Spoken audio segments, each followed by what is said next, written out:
We're going to start off today with the bunnies. And you already seen the baby quail.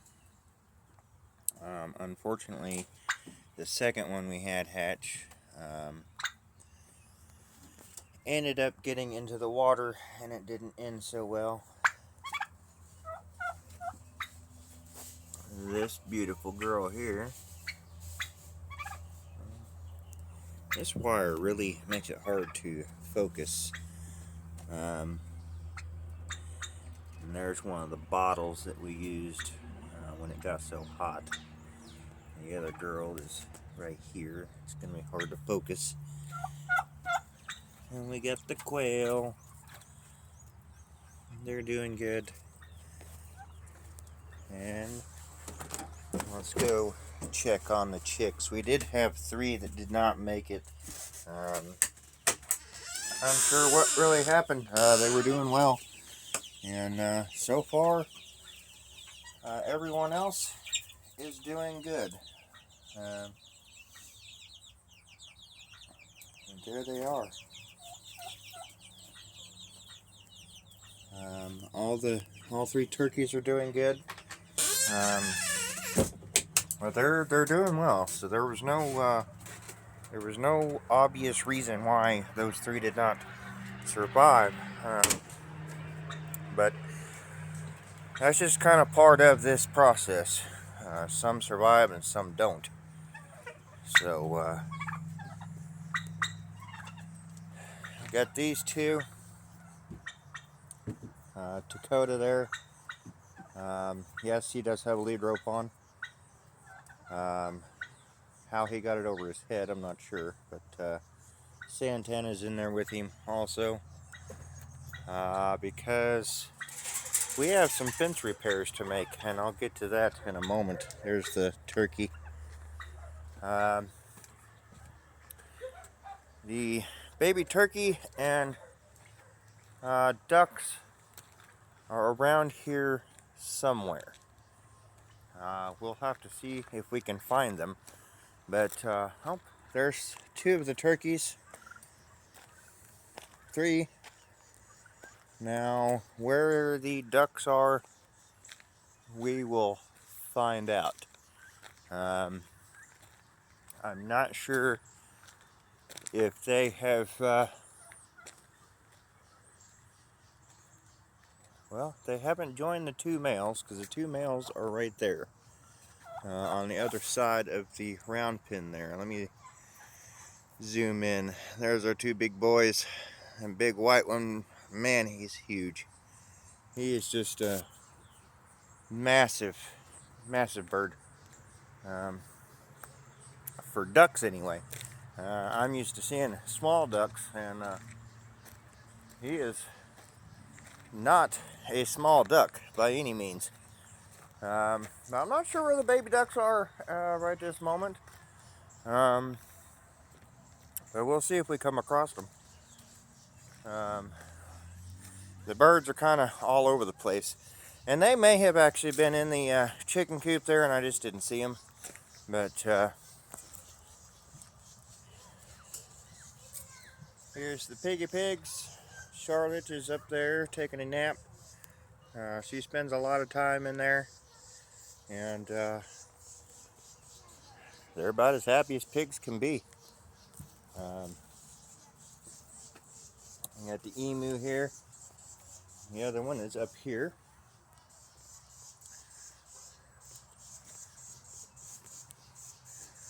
There's some birds over there just not happy for whatever reason. But yeah, everybody's doing good. Everybody's doing happy things. And unfortunately, Anna did end up pregnant, and through that heat wave, it ended up throwing her in early labor. And unfortunately, they were just not ready to be in this world, and that did not go over so well for them. Um, but Anna is doing good. She's using the bathroom right now, so we're not gonna film her doing that. And give her a little bit of privacy. Here she comes. Here she comes. She had a little spout of depression, and that's to be expected. Um, none of us like losing children, and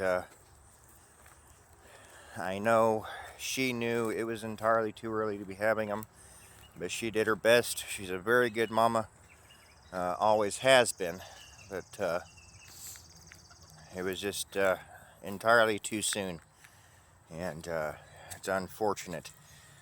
But we're going to try to prevent that from happening again. It was definitely an accident this time, but we do have some vegetables down here in the garden that are ready to pick. We have some zucchini here, our big cucumbers, salad cucumbers there, those are ready, and I'll have to get in here and see if we have any more pickling cucumbers ready. We finally have our first red tomato there, at least that I'm aware of. And we have another one turning. Our peppers are coming along. Looks like we may have a couple there that we'll be able to pick here very soon. So the garden is doing well. Now, since I have not done a video on it, I usually try to keep the political stuff out of my videos, but everyone is talking about the assassination attempt, and you know, we all have our feelings one way or the other. I was a Trump supporter. In a lot of ways, I still am. I know what he did, or was accused of. I don't know what he did, obviously, but I'm just like all the other Americans. I know what he was accused of doing. Those things are not okay by any means, but I cannot deny what that man did for our country. And I wish him the best during this election period, during the campaign. I personally do not support our current president whatsoever. I just, I can't see what good he's done for this country. It's not just on a personal level of whether or not I'm making it or not. You know, this is a country thing, and it's just not benefited this country. Now, I appreciate everything that he has done. He has been a patriot of this country, and whether or not he served this country well or not before he was president, I don't know. I didn't know him. But I don't feel like he served his country well as president. And I am glad that he has accepted and stepped down. It's just needed to happen, as sad as it is. I'm sure it was not an easy feeling in the gut to do something like that. As with anyone that considers themselves a patriot, it's just not a good feeling. But you know, I think people need to calm down. I think that we need to stop all this violence, because it's not an answer. It's not getting anywhere. And what good are you doing besides risking your own life Just doesn't make sense. Just doesn't make sense, you know. Everybody is talking, you know, that Trump is the Antichrist, and my lands, we've been through that already. I can't understand it.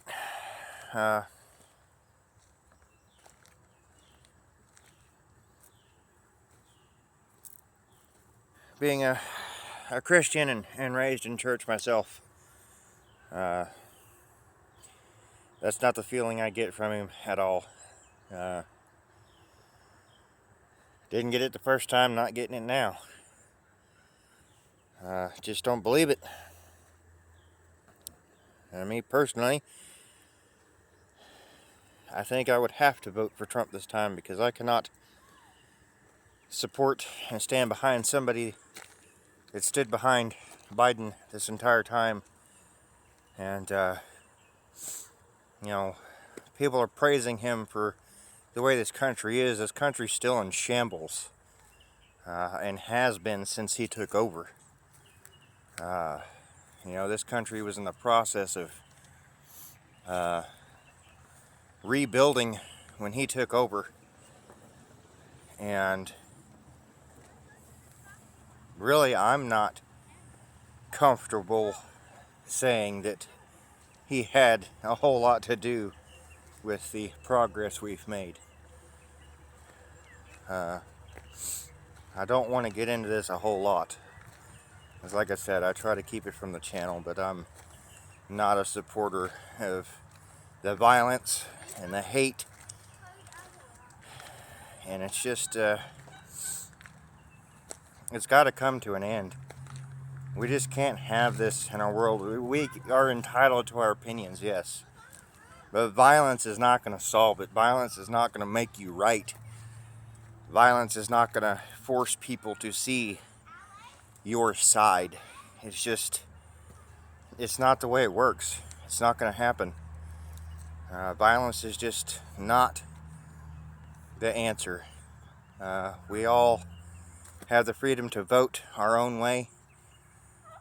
We have the right to make our decision. And there's no need for getting violent. Whether Trump wins or not, he's got the right to run again. That's just the way it is. You don't have to vote for him. You don't have to like it. Vote for somebody else. It's that simple. Have your opinion, but keep your violence to yourself. We as a country do not need that. And we have enough violence going on as it is. And now we're going to try to go after world leaders. That's just, it's not right. You know,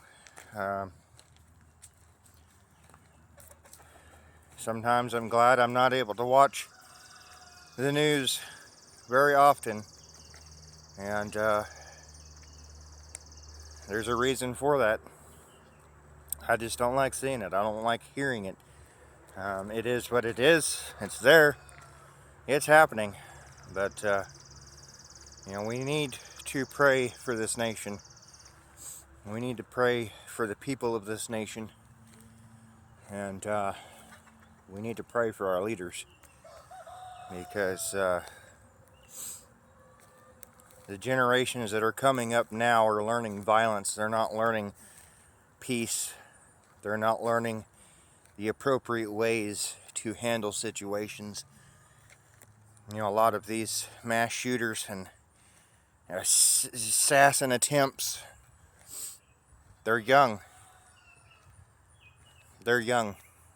And that says a lot. What are we teaching our young?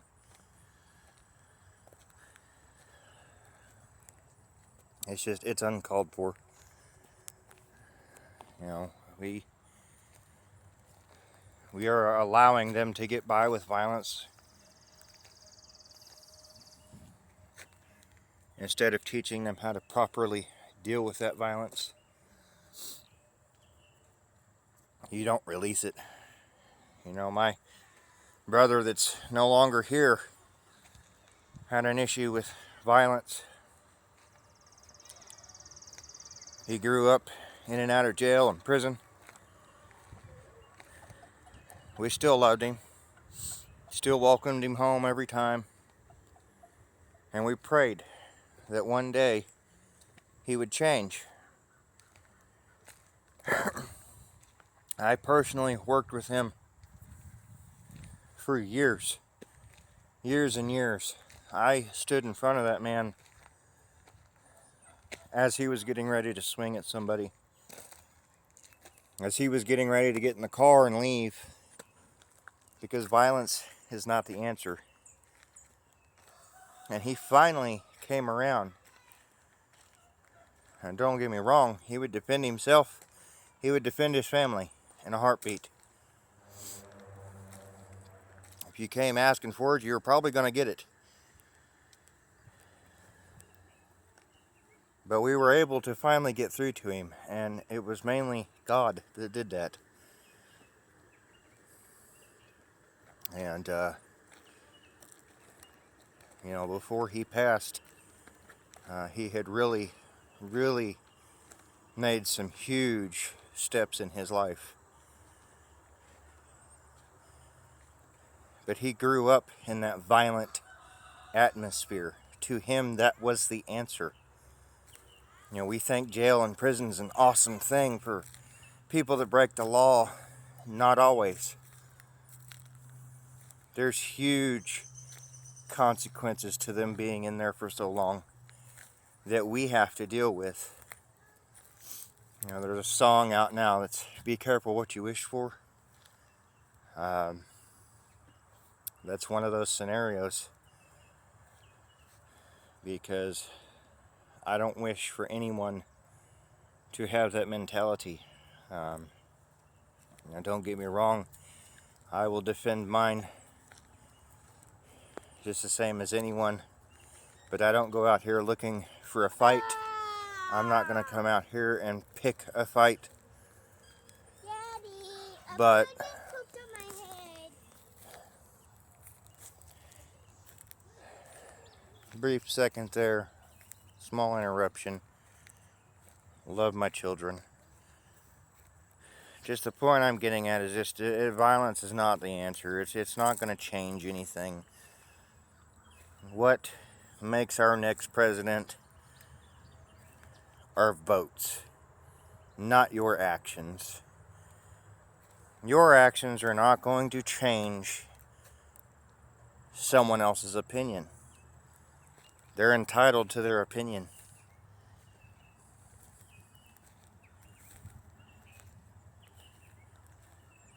You know,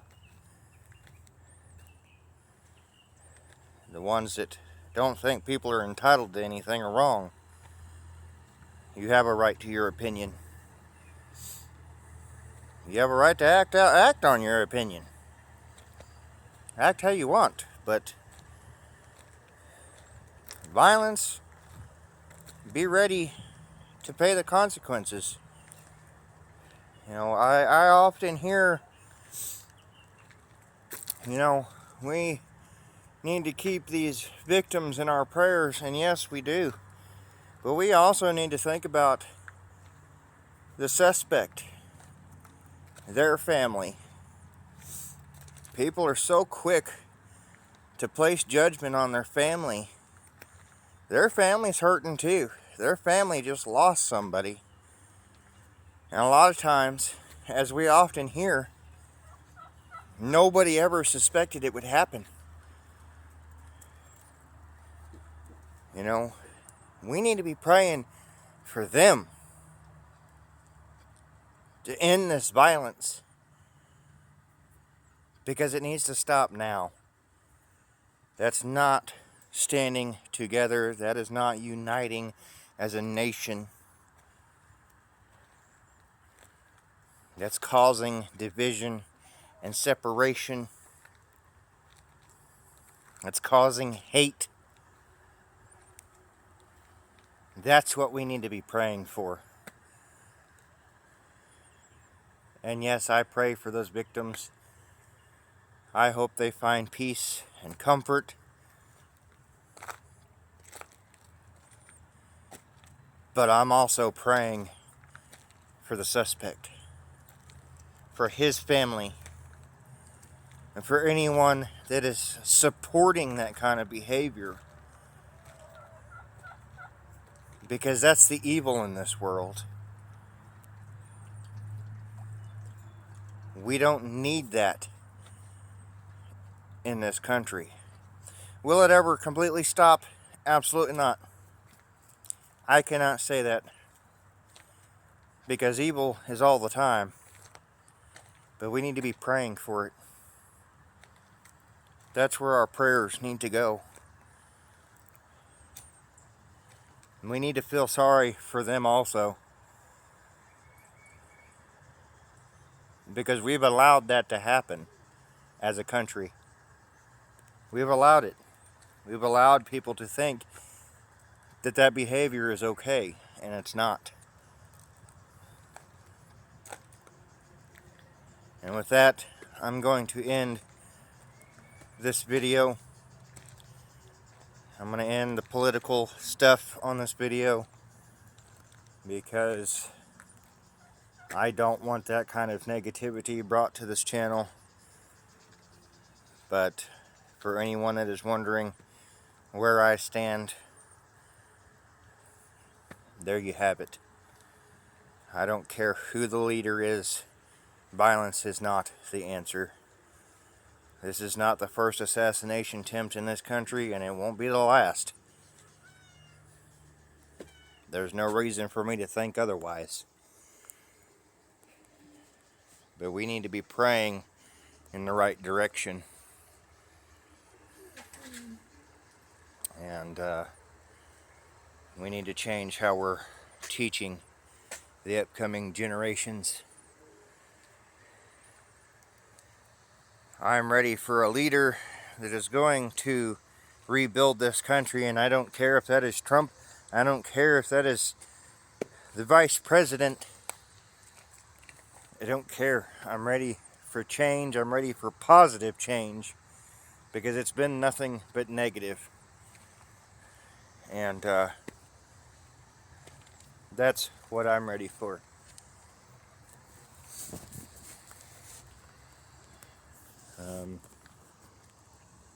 It's been hard enough to survive.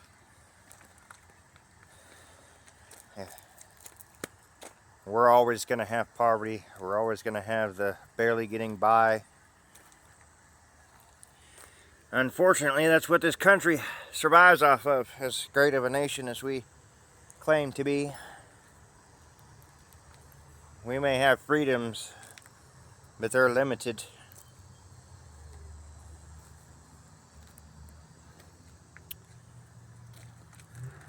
I'm ready for positive change. Because that's what this country needs. That's what this world needs. And, well, we'll see you next time.